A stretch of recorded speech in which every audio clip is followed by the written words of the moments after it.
So I saw the movie Barbarian last night. uh, I need you to go watch this movie if you haven't already. I'm a lifelong horror fan, just to start out. By the name of the movie, I thought it was going to be an action movie when I heard about it, and I was pleasantly surprised that it was not. So know that if you continue further, you will get spoilers about the movie, because I am going to be unpacking everything that I think about it, and I'm really, really open and wanting to hear other people's ideas, because obviously every single person who watches this movie is going to have a different perspective, and I want to hear all of it. So this movie starts with a character who at night arrives to a Airbnb.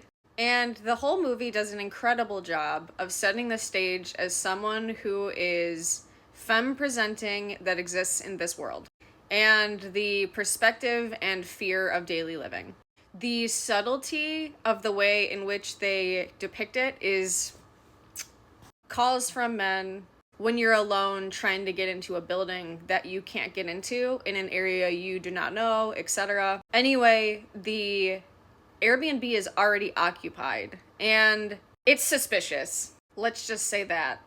The entire first night really, allows you to be afraid in a way that is completely mundane to anyone that exists in a AFAB or femme-presenting type of experience. It really allows you to be a person in the character's position and understand what it's like to be afraid of those that are expected to be your partner in whatever capacity. The inherent dynamic and conundrum of being often at the whim of people who are known to be exceptionally violent, and the impossible untangling of those fears and very real violences that we carry with us every day.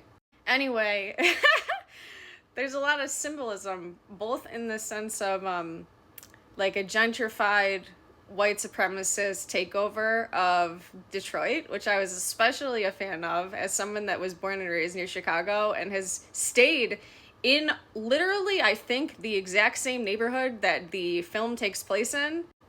Between my master's and PhD, I attended a conference in Detroit, and my mentor had me and a number of other, of my fellow students stay in a mission house that I guarantee is in that neighborhood. And as a critical scholar, it's just perfect the way that they do it, because they really, did a perfect job of encapsulating at the forefront, the fear in which white supremacist cultures project onto deliberately disenfranchised and destroyed and redlined and white flighted areas, and the fear of folks that are in that location still that have been deliberately left there to fend. And not just from a white perspective, because mind you, the character is a black woman. And it also deals in issues of colorism, to an extent, I would argue, but I would love to hear other folks' perspectives on that. Because I think, obviously, there's only so much I'm going to gain from my particular perspective of watching the movie comparatively, so I'm stoked to hear other folks' perspectives. Anyway, the film takes a turn, and there's, foreshadowing of there being a haunting presence in the home since the first night. But anyway, without giving away too much while still talking about it, I love the basement main character.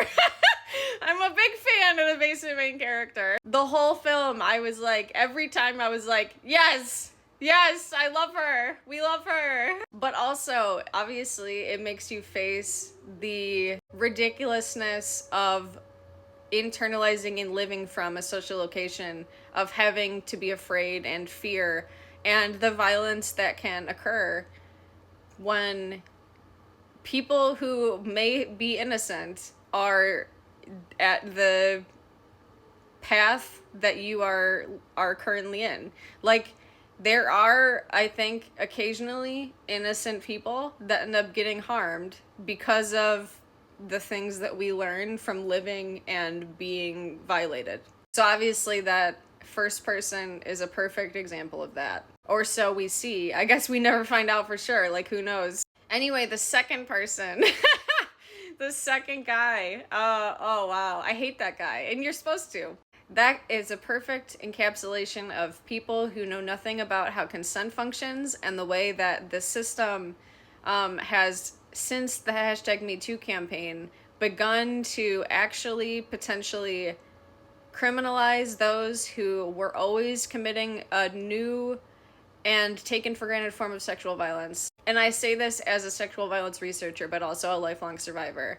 Coercion is a form of sexual violence. Yes, it is constantly placed at a distance from, overt stalkers and other types of predators, as if that's the only type of violence that counts, when realistically we know from research that the vast majority of people who experience sexual violence experience the type of sexual violence that second man was committing himself and excusing himself from. I thought it was hilarious that, absolute mediocrity on display, yet the complete amount of entitlement.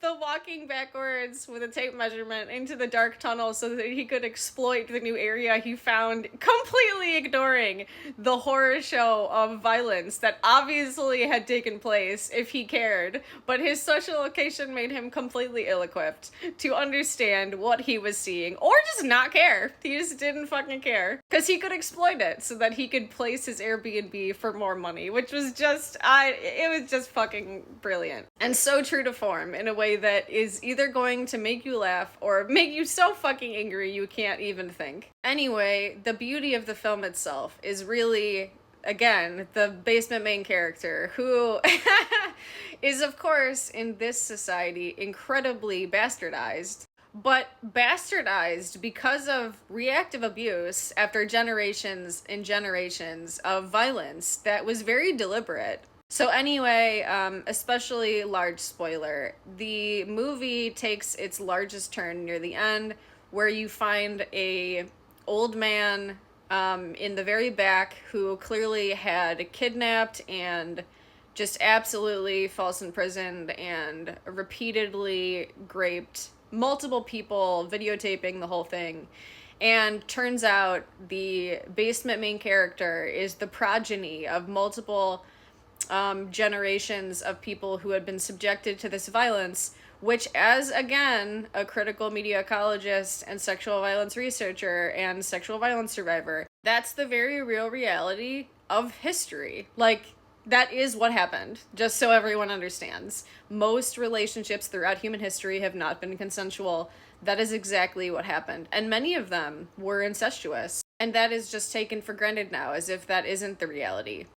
There are very real reasons to harbor the immense amount of rage that the basement main character holds, but also the nurturing and just inherent rage of existing, despite being kept inside of the basement dark hole. So anyway, the main character, Tess, understands that all the basement main character wants is to baby you, despite the basement main character being completely bastardized, who obviously represents the Dark Mother. Very crone energy. Shout out to Hecate. She and the second guy escape, and then he pushes her off a building, and the Dark Mother falls after and catches her fall. And then some other bullshit happens, and at the very end, she chooses to unalive the Dark Mother. And honestly, I fucking sobbed. I literally was like, no, don't do that.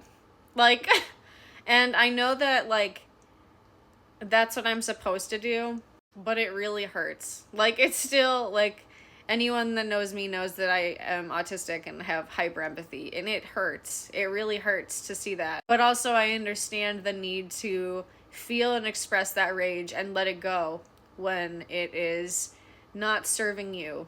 But as someone that is in that exact moment and has been for weeks, it hits exactly like how I needed it to. And a part of me thinks that it didn't need to be that way. And I'll just leave it at that.